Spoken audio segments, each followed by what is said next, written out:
হবে তাও জানি না। বিশ্বদেব একটা কথাই বলেছিলেন, প্রভু তোমার চরণে আজকে শেষ আহুতি দিলাম, মানে মন দিয়ে দিলাম।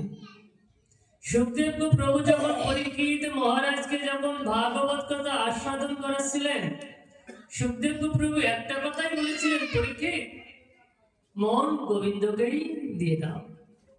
কৃষ্ণ পদারপন্নে মনোহর, পরীক্ষিত মন গোবিন্দকেই দিয়ে দাও। আমরা কি বাবা মন গোবিন্দকে দিতে পারলাম? আমরা মন গোবিন্দকে দিতে পারি নাই, বিধায় আমাদের এত দুঃখ, এত কষ্ট। কষ্ট কিসের? আমাদের শুধু বিষয় বাসনার ভিতরে আমরা পড়ে আছি বলে আমাদের দুঃখ কষ্ট, তাই তো? বিষয় বাসনায় আমাদেরকে দুঃখের মূল কারণ হয়ে গেছে।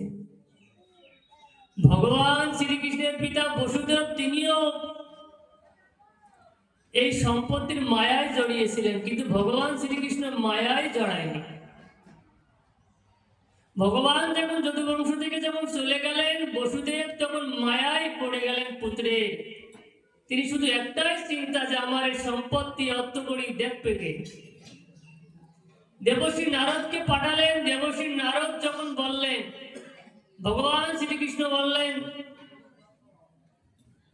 দেবশ্রী যাও আমার বাবাকে যে বোঝাও, তিনি এখনো বিষয় বাসনার ভিতরে ডুবে আছেন। ভগবান শ্রীকৃষ্ণের বন্ধু ছিলেন সুদামা। বাবা সুদামা কি ধনী ছিলেন? কি ছিলেন? বলে গরিব। তবু ভগবান শ্রীকৃষ্ণের বন্ধু তো সুদামা। আমরা একটু সুদামার দিকে যাই। এই সুদামা গরিব দরিদ্র, দিন আনে দিন খায়, যা জোটে তাই আর করে। যেদিন জোটে না সেদিন ভগবানকে বলে, ভগবান আজকে উপবাস থাকবো, আজকে একাদশী ব্রত পালন করবো। কেন? একাদশী ব্রত পালন করলে তোমার কথা তো সর্বদাই বলতে পারবো।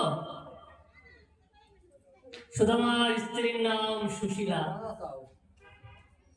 এই সুশীলা সুদামাকে বলছে, আপনি ভগবানের কাছে যাবেন না? ভগবানকে মুখ দর্শন করবেন না? সুদামা বললেন, ও কবে দেখেছি, সেই ছোট্টবেলায় দেখেছি, কিন্তু আমার খুব ইচ্ছে, কিন্তু খালি হাতে যাব না আমার বন্ধুর কাছে।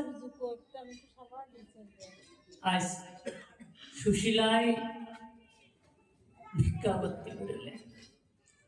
এতদিন সুদামা ভিক্ষা করে আনতে, আজকের ভিক্ষা চুলি সুশীলা দেবী নিয়েছে, মানে নিজের স্ত্রী। এই ভিক্ষা করে দৌড়ে দৌড়ে যায়, যে দৌড়ে যায় ফিরিয়ে দেয়, ভিক্ষা আর দেয় না।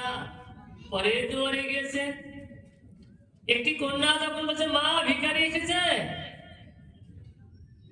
ও তাহলে একটু আসতে, ওই যে কুকুরে দিয়েছিলাম দুর্গন্ধ চিঠিটা, কুকুর তো আর করিনি, ওটাকে দিয়ে দে।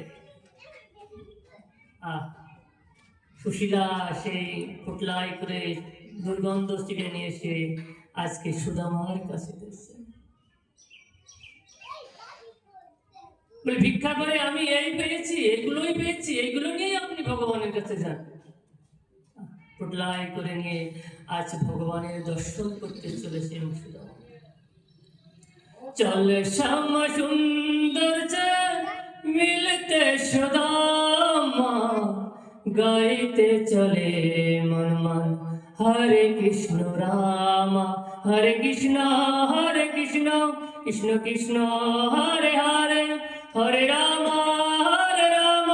রাম রাম হরে হরে। এইভাবে গাইতে গাইতে ভগবান শ্রীকৃষ্ণের দিকে রওনা হলেন। ভগবান শ্রীকৃষ্ণ দেখছেন সুদামা আসছেন, সুদামাকে জড়িয়ে ধরেছেন, বন্ধু কতদিন তোমাকে দেখি না।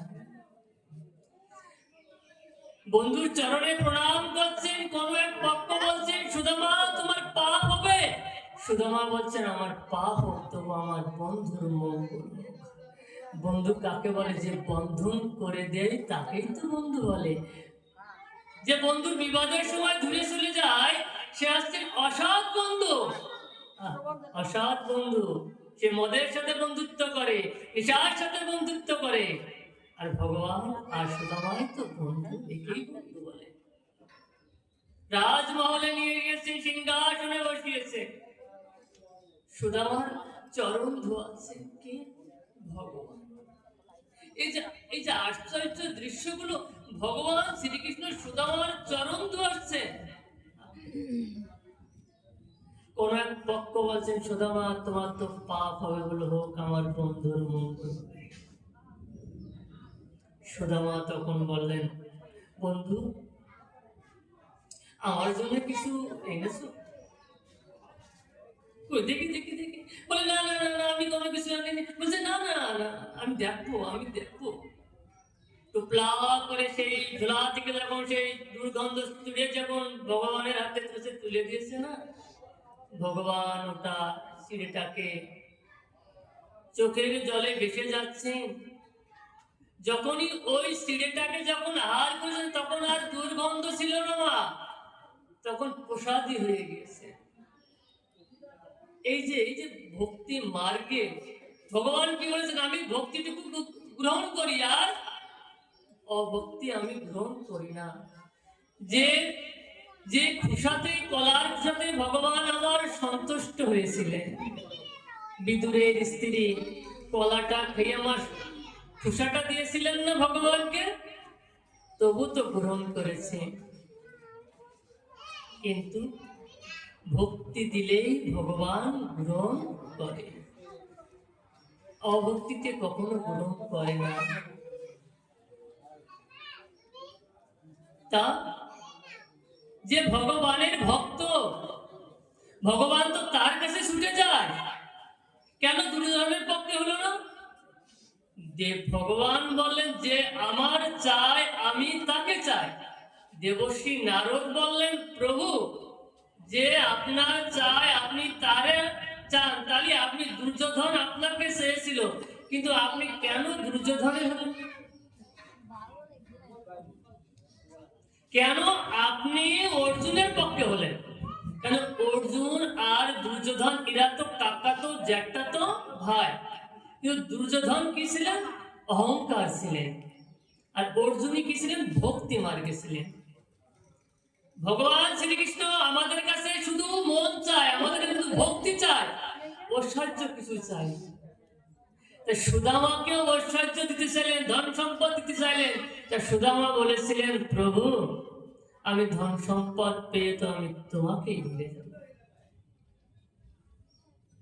আমরা যখন অভাবে পড়ি মা তখন ভগবানকে ডাকি, যখন কোনো অভাব অনটন দুঃখ দুর্দশা আসে তখনই ভগবানকে ডাকি।